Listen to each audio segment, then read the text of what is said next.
अब हम समझते हैं एक डाई हाइब्रिड क्रॉस को। डाई हाइब्रिड क्रॉस, तो जैसे कि आप नाम से ही देख सकते हो डाई हाइब्रिड बोल रहे हैं मतलब दो टाइप के ट्रेट्स होंगे। इस केस में क्या होंगे हमारे, टू टाइप्स ऑफ ट्रेट्स। अब आप ये दो टाइप ऑफ ट्रेट्स में कोई भी दो टाइप ऑफ ट्रेट्स ले सकते हो। आपको मेंडल का जो चार्ट है ना पी प्लांट का रिगार्डिंग द वेरियस ट्रेट्स, वो चार्ट आपको बहुत अच्छे से याद होना चाहिए। तो चलिए for example if we take the two traits to be seed colour and seed shape.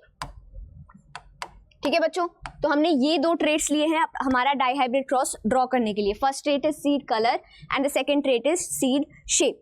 तो सीड कलर की जब मैं बात कर लूं तो the dominant one over here is yellow colour, this is the dominant one. The recessive one over here is green colour. Similarly जब मैं सीड शेप की बात करूंगी, the dominant one over here is round and the recessive one over here is wrinkled. ठीक है, समझ आ रहा है यहां तक? तो अभी हम क्विकली इनका रिप्रेजेंटेशन ले लेते हैं। अगर मैं येलो को रिप्रेजेंट करूंगी विद कैपिटल वाई, मैं ग्रीन को रिप्रेजेंट करूंगी विद स्मॉल वाई, इसी तरह से अगर मैं राउंड को रिप्रेजेंट करूंगी विद कैपिटल आर, मैं रिंकल को रिप्रेजेंट करने वाली हूं एज स्मॉल आर। राइट, यहां तक समझ आ रहा है? तो अब हम आगे बढ़ते हैं और हम देखते हैं अपना parent one and parent two. So let's assume ये है मेरा parent one and let us consider this is a true dominant parent, मतलब इसके पास सारे के सारे जीन्स जो है वो कैसे हैं, डोमिनेंट है। तो यहाँ पे इसका जीनोटाइप आपका होगा capital Y capital R capital R. This is a true dominant parent. Now let us take a true recessive parent. अब मेरे ट्रू रिसेसिव पेरेंट का जीनोटाइप कैसा होगा, it will be small Y small R and small R. Right, आप देख सकते हो monohybrid में कैसा था हमारा genetic combination, we had one trait, इसलिए उसके ही जो दो ऑल्टरनेट अलील थे आप उसको रिप्रेजेंट कर रहे थे। क्योंकि यहाँ पे we have taken two traits, दोनों ही ट्रेट्स के ऑल्टरनेट अलील्स को आप रिप्रेजेंट करोगे जब आप जीनोटाइप बता रहे हो। अब हम देख लेते हैं कि इन पेरेंट्स के केसेस में हमें गैमेट कैसा मिलेगा।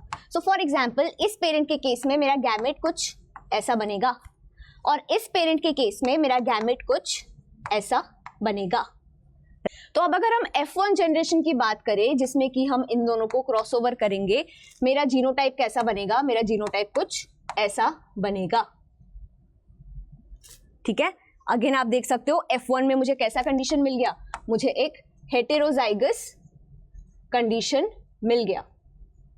राइट, तो जब भी आप ट्रू डोमिनेंट ट्रू रिसेसिव को क्रॉस करते हो आपको F1 जनरेशन हमेशा हेटेरोजाइगस मिलेगा। एंड इन हेटेरोजाइगस कंडीशन में फिनोटाइप कैसा होगा, फिनोटाइप इस बेसिस में क्या होगा, इसका येलो सीड होगा क्योंकि capital Y is there which is the dominant one. Similarly क्योंकि कैपिटल R इज देयर इसलिए इसका सीड शेप भी कैसा होगा, राउंड होगा। ठीक है, तो आई होप आपको एक बेसिक आइडिया मिल गया होगा कि मेरे डाई हाइब्रिड क्रॉस में पेरेंट जनरेशन कैसा होगा। लेट्स से अगर मेरे parent generation homozygous dominant and homozygous recessive है तो my F1 generation will be a heterozygous condition, however the phenotype will be the dominant trait.